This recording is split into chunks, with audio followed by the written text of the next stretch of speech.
کتاب وفاداری کو عنوان سے لکھی تو اس میں وہ ایک جملہ کہتے ہیں کہ یہ 2 مہینہ 8 دن جو معصومین علیہ السلام ہمارے مہمان ہوتے ہیں، جو شہزادی مہمان ہوتی ہے، دراصل یہ ہماری مہمان نہیں ہے بلکہ ہم ان کے مہمان ہیں۔ انہوں نے اس چیز کو پلٹ دیا۔ وہ کہتے ہیں کہ دیکھیں چونکہ یہ کائنات ان کا صدقہ، زمین ان کا صدقہ، یہ جو کچھ بھی ہے ان کا صدقہ، یہ مہینہ ان کا صدقہ، یہ سب کچھ انہی کا صدقہ ہے۔ یہ ہم تو ان کی کائنات میں رہ رہے ہیں، ہم ان کی کائنات میں رہ رہے ہیں۔ یہ ہمیشہ پہلے بھی اللہ کی تسبیح و تحلیل کرتے تھے حجاب انوار میں، عالم حجاب میں، کہ جہاں اللہ کی تسبیح کرتے تھے، تقدیس کرتے تھے، جب حضرت آدم کا وجود بھی نہ تھا اس وقت بھی یہ تھے، اور انہی کے صدقے میں کائنات بنی۔ تو کائنات کا مالک کون؟ یہ پہلے سے ہے۔ اب اگر کوئی پہلے سے ہے، باہر میں وہاں کوئی گیا تو وہ مہمان کہلائے گا۔ وہ نظریہ بدل رہے، وہ کہتے ہیں کہ 2 مہینہ 8 دن آپ کے یہاں شہزادی مہمان نہیں رہی بلکہ شہزادی نے 2 مہینہ 8 دن آپ کو اپنا مہمان رکھا۔ جیسے اللہ رمضان میں آپ کو مہمان بناتا ہے، ماہ رمضان میں، رمضان المبارک میں آپ اللہ کے مہمان ہوتے ہیں نا، کیونکہ یہ مہینہ اللہ کا ہوتا ہے۔ تو ایسا ہی یہ مہینہ کس کا ہے؟ حسین کا۔ تو وہ کہتے ہیں کہ حسین نے آپ کو مہمان بنا کر رکھا۔ اب وہ کہتے ہیں کہ ایک کبوتر باز کبوتر پالتا ہے، انہوں نے ستاروں کی مثال کبوتر سے دی ہے۔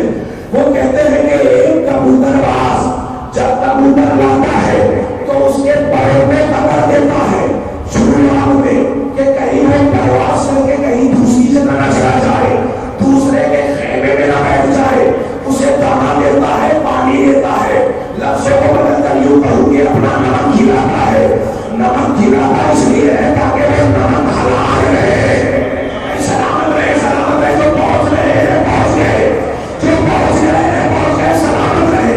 وہ آیت اللہ کہتے ہیں کہ آپ کو امام مظلوم کربلا نے اپنا کبوتر بنا کے اپنا مہمان بنا لیا ہے۔ یہ تبرک کے ایسا آپ کا دانا پانی امام کا نمک ہے، اب آپ کی ذمہ داری ہے 2 مہینہ 8 دن تک امام کا تبرک کھانے کے بعد امام کے نمک حلال رہنا، نمک حرام نہ رہنا۔ سلام پڑھے عظمت عالی محمد۔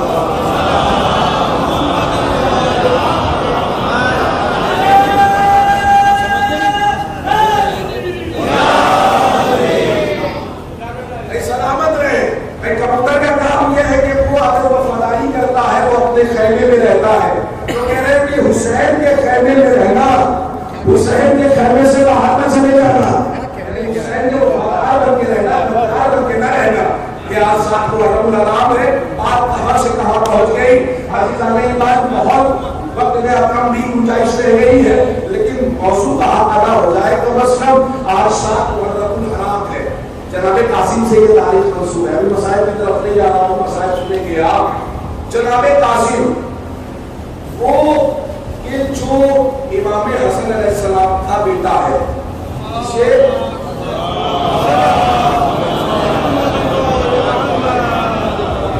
جسے یتیم حسن کے نام سے، گلبدن کے نام سے یاد کیا جاتا ہے۔ جناب کے اہل بیت کے گھرانے کا چھوٹے سے چھوٹا بچہ بھی علی ہے، شجاع ہے، ان کے گھرانے کے بچوں کا کوئی مقابلہ نہ کرے۔ اب عزیزان ایمان ایک شخص آیا، آنے کے بعد جناب قاسم سے، جناب قاسم کے فضائل کے گوشے میں تھوڑا سا سن رہے کہ جناب قاسم سے آگے کہتا ہے کہ آپ کے بابا بھی عجب عجب دعوے کرتے ہیں، آپ کے دادا نے عجب عجب دعوت دیا ہے، کہا کیسا بابا، کیسی باتیں کرتے ہو؟ کہا کہ آپ کے بابا ایک وقت میں 40 جگہوں پر گئے، یہ کیسے ممکن ہے؟ آپ بھی حد کرتے ہیں، کہتے رہتے ہیں اپنے بابا کے فضائل، اپنے دادا کے فضائل، امام کا یہ بیٹا، حسن مشتبہ کا یہ بیٹا، حضرت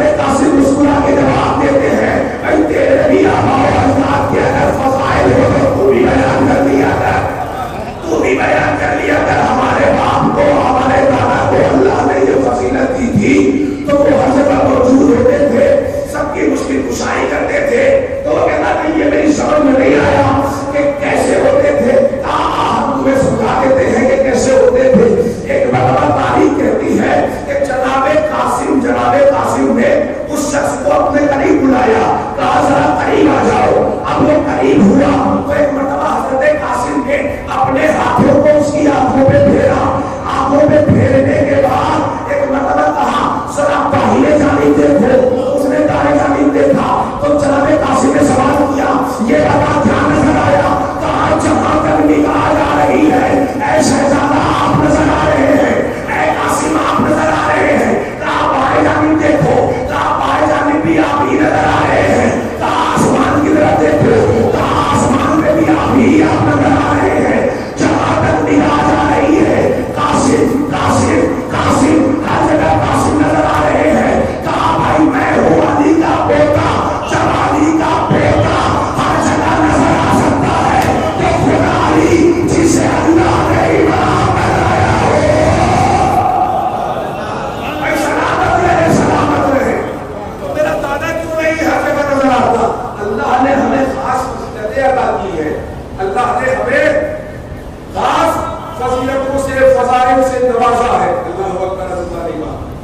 جناب قاسم میدان جنگ میں ہے, فضائل کا غصہ میدان جنگ میں ہے.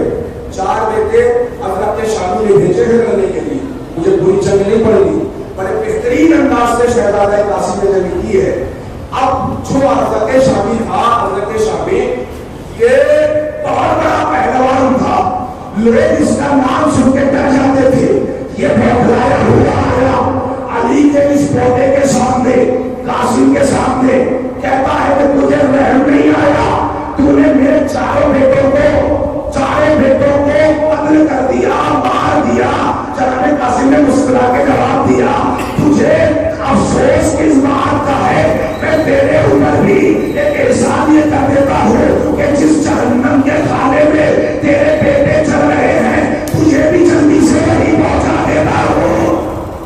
تجھے بھی وہی پہنچا دیتا ہوں. تجھے جلدی کس بات کی ہے؟ میں تجھے پہنچا دیتا ہوں. تجھے افسوس کس بات کا ہے؟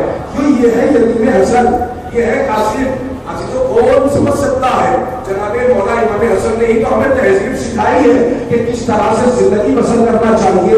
شب و ستم ظلم و ستم امام حسن کے سامنے ایک مرد شامی آ کے کر رہا ہے, کہہ رہا ہے مولا کائنات کی شان کو گستاخیاں ظلم و ستم کر رہا ہے. لیکن امام نے کہا مجھے سواری چاہیے تو ہم تجھے سواری دے دے, اگر تو بھوکا ہے تو مجھے کھانا دے دے, اگر تیرے پاس دولت نہیں ہے, مال و اسباب نہیں ہے تو مجھے مال دے دے. اس کا مطلب کیا ہوا؟ گالی کون دے گا؟ گالی وہ دے گا جو بھوکا ہوگا. گالی کون دے گا؟ گالی وہ دے گا کہ جس کے پاس دولت نہیں ہوگی, جو آل محمد سے دور ہوگا. اب وہ گالیاں دے رہا تھا, برا بھلا کہہ رہا تھا, ظلم کر رہا تھا, اپنی شاعر شہرشان کے خلاف گستاخیاں کر رہا تھا. امام نے کردار یہ رکھا, کردار ایسا رکھا کہ امام نے کہا تجھے سواری نہیں ہے تو سواری دے دوں, دولت نہیں ہے تو دولت دے دوں, مال نہیں ہے مال دے دوں, مکان نہیں ہے مکان دے دوں. امام نے رد عمل اس طرح سے کیا, قدموں پہ گر گیا, کہا میں تو آپ کی گستاخی کر رہا تھا اور آپ مجھے عزتوں سے نواز رہے ہیں. ایک مرتبہ ہاتھوں کو چھیڑ کے کہا مولا مجھے اپنا کلمہ پڑھوا دیجیے, آج سے میں آپ کا مدح خواہ ہوں, آپ کی تعریف کرتا رہوں گا. اہل بیت کہتے ہی سے ہے کہ جو اپنے دشمن سے اپنا کلمہ پڑھوا لے, جو اپنے دشمن سے اپنا کلمہ پڑھوا لے اسے کہتے ہیں اہل بیت. مولا حسن ہے, بڑی سادگی بھری زندگی ہے امام حسن مصطفیٰ کی. بس آخری بات, بڑی سادگی سے امام حسن نے زندگی گزاری ہے. لوگوں میں یہ مشہور ہو گیا کہ حسن گفتگو نہیں کرتے, حسن بات نہیں کرتے, حسن بولتے نہیں ہیں جیسے حضرت علی بولتے ہیں, جیسے حضرت علی تلوار چلاتے ہیں, جیسے حضرت علی بولتے ہیں خطبہ دیتے ہیں. اب فقیر شام سے کہا گیا کہ چونکہ حسن بولتے نہیں ہیں انہیں بلایا جائے, خطبہ دلوایا جائے اور کہا جائے کہ آپ کچھ واضح و نصیحت کریں. جب یہ فصیح و بلیغ خطبہ نہیں دے سکیں گے تو ہم مذاق بلائیں گے, مذاق بنائیں گے. اب عزیزوں علی کے اس بیٹے کو بلایا گیا, اب علی کے اس بیٹے کو دربار میں بلایا گیا, دربار خلافت میں. مولا چلے گئے, جب پہنچے ہیں تو کیا دیکھا کہ لوگ جمع ہیں اور دسترخوان سجا ہوا ہے. ایک مرتبہ اس نے کہا آئیے فرزند نبی دسترخوان سجا ہوا ہے، ہمارے اس دسترخوان سے روٹیاں تناول کیجئے، غذا تناول کیجئے۔ حسن نے کہا کہ بھائی جس کے دسترخوان سے پورا مدینہ کھاتا ہو، سلامت رہے سلامت رہے، جس کے دسترخوان سے پورے مدینے کے لوگ کھاتے ہو، تیرے دسترخوان سے کیا لے۔ اب عزیزوں بہرحال اسرائیل میں لوگوں نے کہا کہ امام نے کہا چاہیے بتاؤ کس کام سے تم نے مجھے بلایا ہے، دسترخوان کی باتیں نہ کرو مجھ سے، جس کام سے تم نے مجھے بلایا ہے وہ کام بتاؤ، کام کیا ہے؟ کہا کہ آپ ہمیں کچھ واضح و نصیحت کریں اور تاکہ ہم آپ سے کچھ سیکھیں۔ اب تاریخ کہتی ہے کہ امام منبر پہ گئے اور جانے کے بعد میں اپنا تعارف کرایا، سب سے پہلے اللہ کی حمد کی، اس کے بعد اپنا تعارف کرایا، شجرہ پڑھا۔ کہتے ہیں جو مجھے جانتا ہے وہ تو جانتا ہی ہے، جو نہیں جانتا ہے مجھے جان لے کہ میں علی کا بیٹا ہوں، میں رسول کا بیٹا ہوں، میں فاطمہ کا بیٹا ہوں، میں مکے کا وارث ہوں، میں مینا کا وارث ہوں، میں کعبہ کا وارث ہوں۔ امام تعارف کرا رہے ہیں، شجرہ پڑھ رہے ہیں، امام شجرہ پڑھ رہے ہیں۔ ایک مرتبہ امام جب آگے پہنچے شجرہ پڑھتے پڑھتے تو امام نے کہا کہ اللہ نے مجھے وہ قدرت عطا کی ہے کہ اگر میں چاہوں تو زمین کو آسمان کر دوں، آسمان کو زمین کر دوں، زمین کو آسمان کر دوں، آسمان کو زمین کر دوں، شمال کو جنوب کر دوں، جنوب کو شمال کر دوں، اگر میں چاہوں تو مرد کو عورت کر دوں، عورت کو مرد کر دوں۔ بھائی بنا سکتا تھا کہ ایک مرد شامل تھا، کہا یہ کیسے ممکن ہے کہ آپ مرد کو عورت کر دیں، عورت کو مرد کر دیں؟ بس امامت کی پیشانی پہ جلالت رب العالمین، امام نے کہا تجھے شرم نہیں آتی، مردوں میں آ گئی۔ سلام علیہ حضرت علیہ،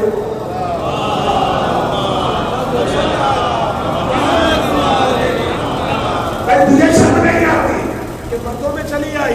اب عزیزان ایمان مولا اعجاز دکھا رہے تھے، لوگوں نے دیکھا کہ جو اس کی اصلی حیت تھی وہ تبدیل ہو چکی تھی، یعنی جو وہ تھا وہ نہیں رہا، مرد سے عورت ہو گیا، مرد سے عورت ہو گیا۔ عزیزان ایمان بہت تفصیلی واقعات ہیں لیکن دامن وقت میں گنجائش نہیں ہے۔ مولا نے خطبہ دیا، خطبے میں اپنا تعارف کرایا، اپنا حسب بیان کیا، اپنا نسب بیان کیا، اپنا شجرہ طیبہ سنایا ہے۔ جب شجرہ طیبہ علن اعلان فقیر شام کے دربار میں سنایا تو امام منبر سے نیچے اترے، نیچے اتر کر فقیر شام کی طرف گئے، آواز دی کہ دیکھ میں علی کا فرزند ہوں، میں نے علن اعلان اپنا شجرہ پڑھا ہے، اگر مرد کی اولاد ہے تو میرے کان میں تو اپنا شجرہ بیان کر۔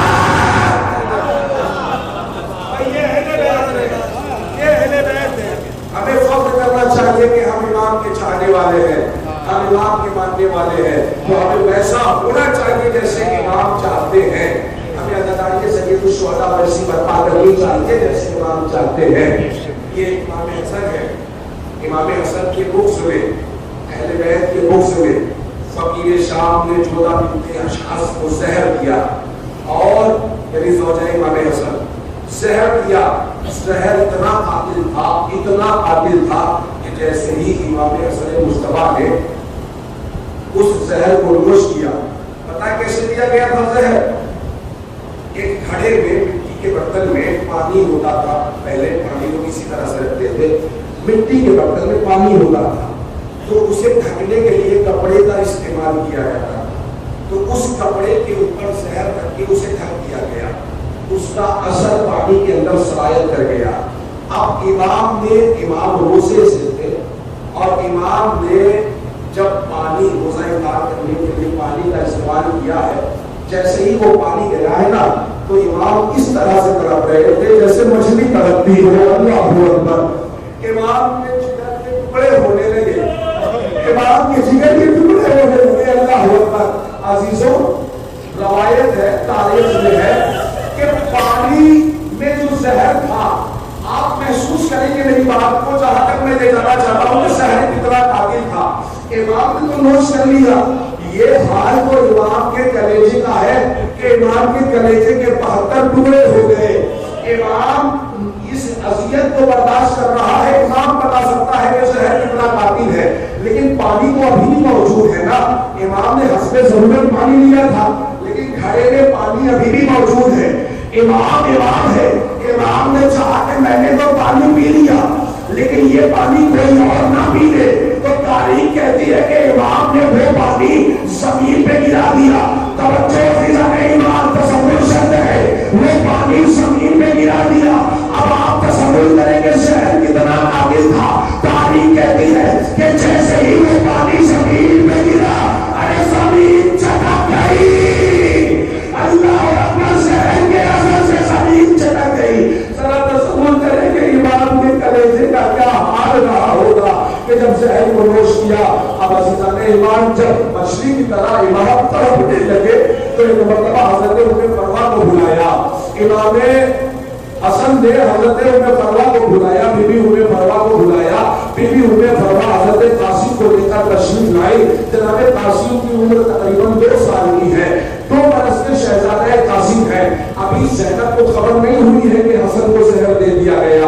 ابھی حسین کو خبر نہیں ہے کہ حسن کو زہر دے دیا گیا. ابھی پیغام بھجوانا ہے کہ حسن کو زہر دیا جا چکا ہے. کس سے پیغام بھجوائے؟ ایک مرتبہ ام فروا سے مولا حسن کہتے ہیں کہ زینب کو خبر کر دی جائے کہ حسن کو زہر دیا جا چکا ہے. میرے بھیا حسین کو میرے قریب بلا دیا جائے.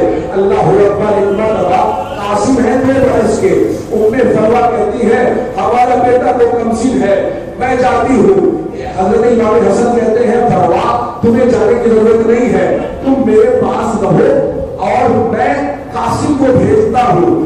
حسن جا کر اپنی بھوبی زینب سے کہنے کی ضرورت بھی نہیں ہوگی، زینب سمجھ جائے گی. کہا وہ کیسے؟ کہا ذرا حسن کو ایک کرتا پہناؤ. حسن کو کرتا پہنایا گیا. ایک مطلب قاسم کو کرتا پہنایا گیا. شہزادہ قاسم کو کرتا پہنایا گیا. 2 برس کے ہے شہزادہ قاسم. کرتا پہنایا گیا. امام حسن نے جناب قاسم کے گریبان کو چاک کر دیا. اب جب گریبان کو چاک کیا ہے، گریبان چاک ہو گیا، آستینوں میں الٹ دیا. ام فروا سے کہا ہے ام فروا مدینے کی خاک کو قاسم کے سر پہ ڈال دو. قاسم کے سر پہ وہ خاک ڈال دی گئی. اب قاسم کے سر پہ خاک ہے، گریبان چاک ہے، آستینیں الٹی ہوئی ہے. حسن نے کہا میرے لال بھی ابا کے پاس تشریف لے جاؤ. ایک مرتبہ رات کی تاریکی ہے، حسن پہنچے ہیں، دروازے پہ دستک دی ہے.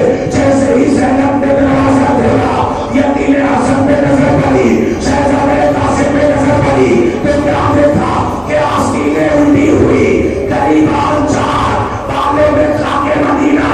زینب سمجھ گئی، ایک آواز اٹھ گئی، آئے میرا بھیا حسن، ارے میرے بھائی دل ہے. جزاک اللہ آپ کی آواز گریا بلند ہے. اللہ اکبر. جناب قاسم کو لے کر جناب زینب اب بیت الشرف میں تشریف لائی. حجرے میں وہاں پہنچی جہاں امام حسن مصطفیٰ موجود ہے. جیسے ہی پہنچی تو ایک مرتبہ حسین بھی پہنچے. کیا منظر دیکھا کہ تشت میں امام حسن کا کلیجہ کٹ کٹ کے گر رہا ہے.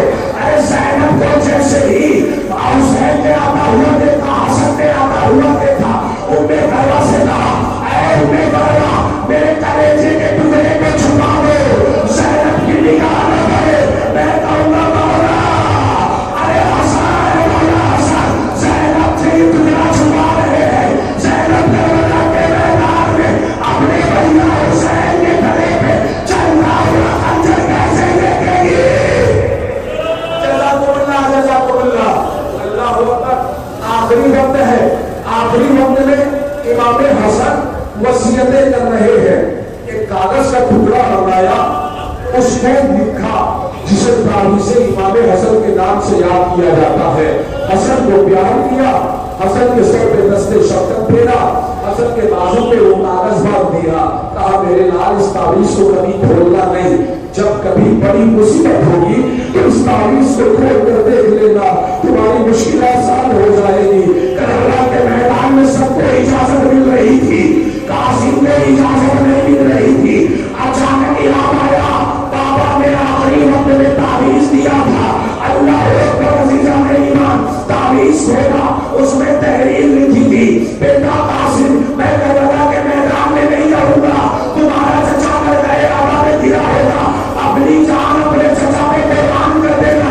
یہ تحریر لے کر جناب قاسم امام حسین کے پاس آئے، بھائی نے بھائی کی تحریر کو دیکھا، آنکھوں سے لگایا، شہزادہ قاسم کو اپنے ہاتھوں سے تیار کیا، امامہ باندھا، کرتا پہنایا۔ تعلیم کہتی ہے کہ جیسے دولہے کو سجایا جاتا ہے ویسے ہی شہزادہ قاسم کو سجایا، جگہ جگہ سے کریمان چاک کر دیا۔ آقا حسین نے آخر ایسا کیا کیوں؟ میں کہوں گا آپ ایسا کر کیوں رہے ہیں؟ کہا اس لیے کر رہا ہو اسے کرتا پہنانے کے بعد میں نے اس کے کرتے کو جگہ جگہ سے چاک اس لیے کر دیا ہے کہ جب کوئی چاک لباس پہنتا تھا تو عرب والے سمجھ جاتے تھے کہ یہ یتیم ہے، اور جنگ کا اصول یہ ہوتا تھا کہ لوگ یتیموں پر حملہ نہیں کرتے تھے۔ میں نے اسے دولہے کی طرح اس طرح سے سجایا ہے کہ لوگ جب جنگ میں جاتے تھے اور یہ دیکھتے